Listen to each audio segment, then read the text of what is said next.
le monde tourne. Direction la Birmanie, refusant de tirer sur leurs concitoyens. Les informations pullulent. Tout de suite, voici les informations. C'est le moment d'ouvrir la page internationale avec Ealichi Dorelas depuis Boston, Massachusetts.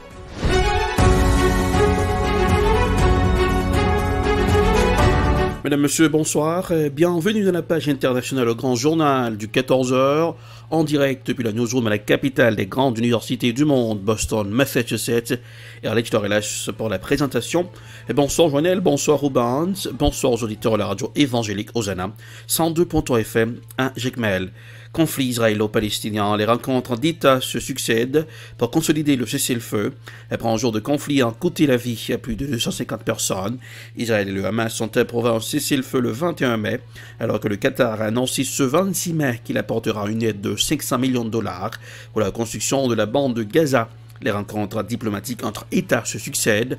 Pour consolider cette trêve, voici un reportage de nos confrères de la RT.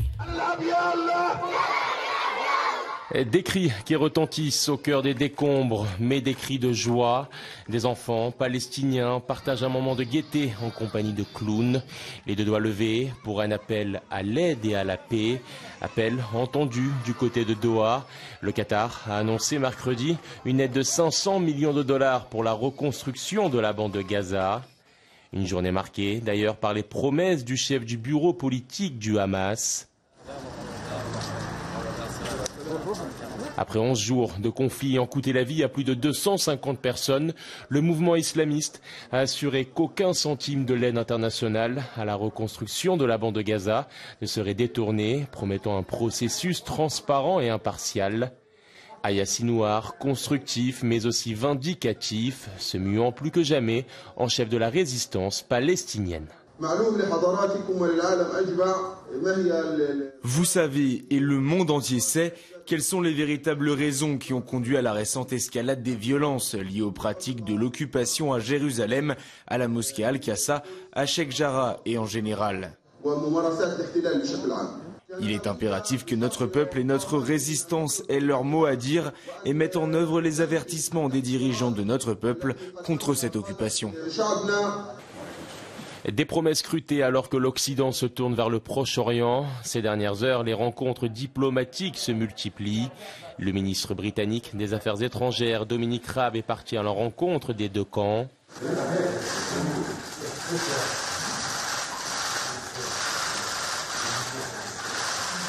Objectif, consolider le cessez-le-feu entré en vigueur le 21 mai. Bien sûr, nous voulons que le cessez-le-feu soit respecté.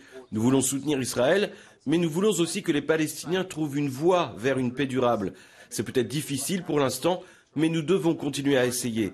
Nous fournissons une aide humanitaire et des secours en Cisjordanie et à Gaza. Nous apportons notre soutien. Merci, et merci à vous et au Premier ministre Boris Johnson pour le soutien ferme et inébranlable de notre droit à l'autodéfense lors de la récente opération. Ce fut très apprécié. La Grande-Bretagne, pays allié, mais aussi favorable à une solution à deux États qui passe par une stabilité au sein de la région, tout comme les États-Unis. Anthony Blinken, bras droit du président américain, n'a d'ailleurs pas manqué de se rendre en Égypte, puis en Jordanie, deux nations ayant signé un traité de paix avec Israël. La France s'est par ailleurs inquiétée, par la voix de son chef de la diplomatie, Jean-Yves Le Drian, d'un risque d'apartheid après les violences observées entre communautés juives et arabes. Une analyse qualifiée de leçon de morale hypocrite et mensongère par Benyamin Netanyahou. Direction le Rwanda, Emmanuel Macron reconnaît les responsabilités de la France dans le génocide de 1994. Dans un discours destiné à mettre fin à 25 ans de tension entre Paris et Kigali, voici un reportage signé Euronews. Après plus de 25 ans de tension avec le Rwanda, Emmanuel Macron a reconnu les responsabilités de la France dans le génocide de 1994 au mémorial du génocide à Kigali. Le président français s'est appuyé sur un rapport commandé à des historiens qui conclut que la France n'a pas été complice, mais qui révèle l'aveuglement du président de l'époque, François Mitterrand. Nous avons tous abandonné des centaines de milliers de victimes à cet infernal huis clos. Au lendemain Alors que des responsables français avaient eu la lucidité et le courage de qualifier le génocide, la France n'a pas su en tirer les conséquences appropriées. Alors, en me tenant avec humilité et respect à vos côtés ce jour, je viens reconnaître nos responsabilités. L'une des plus importantes associations de soutien aux victimes au Rwanda a regretté que le président français n'ait pas présenté clairement des excuses ou demandé pardon. 800 000 Tutsis ont été massacrés par les extrémistes Hutus entre avril et juillet 1994, l'un des drames les plus meurtriers du XXe siècle. Au Nigeria, la paix entre musulmans et chrétiens grâce au football. À Jos, dans le centre de Nigeria, un programme communautaire mêle football et musique pour pacifier les relations entre chrétiens et musulmans. Voici un reportage signé Africa News. À Jos, dans le centre du Nigeria, un programme communautaire mêle football et musique pour pacifier les relations entre chrétiens et musulmans. Situé exactement sur la ligne de démarcation entre le nord majoritairement musulman du Nigeria et le sud chrétien du pays, la ville de Jos a elle-même été le théâtre de violences entre les agriculteurs chrétiens d'un côté et les bergers musulmans de l'autre. Par exemple, dans le cas du Congo-Russie, dans la région de Jos, vous avez d'un côté de la rue des musulmans et de l'autre des chrétiens. Ainsi, dans une seule rue, vous avez deux responsables de la jeunesse, vous avez deux chefs de quartier. Nous avons donc examiné ce type d'endroit, des points chauds et violents à Jos, et après la médiation de l'interface, nous avons imaginé le concept musique plus football égale paix.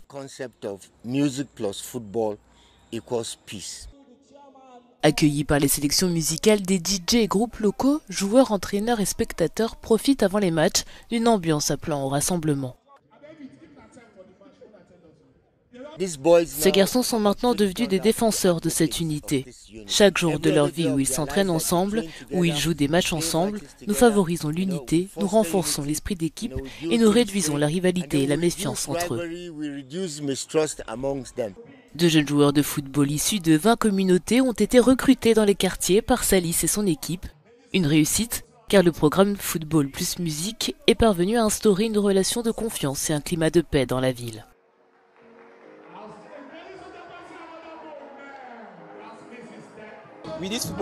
Grâce à ce football, je peux maintenant venir ici ou entrer dans le quartier de Saban-Lahi, qui est une zone musulmane, alors que je suis un garçon chrétien et de l'ethnie Igbo qui plus est. J'y suis donc entré librement et tout le monde est venu nous soutenir. C'est ça la paix et l'unité. Unité, patience ou encore pardon, football club, les joueurs endossent littéralement l'élan de paix qui émane de cette initiative. Si ces affrontements religieux ont coûté la vie à plus de 900 personnes en 2001, puis à des centaines de Nigérians en 2008 et 2010, les programmes comme Musique plus football égale paix favorisent le calme installé depuis maintenant presque 10 ans dans la ville de Jos.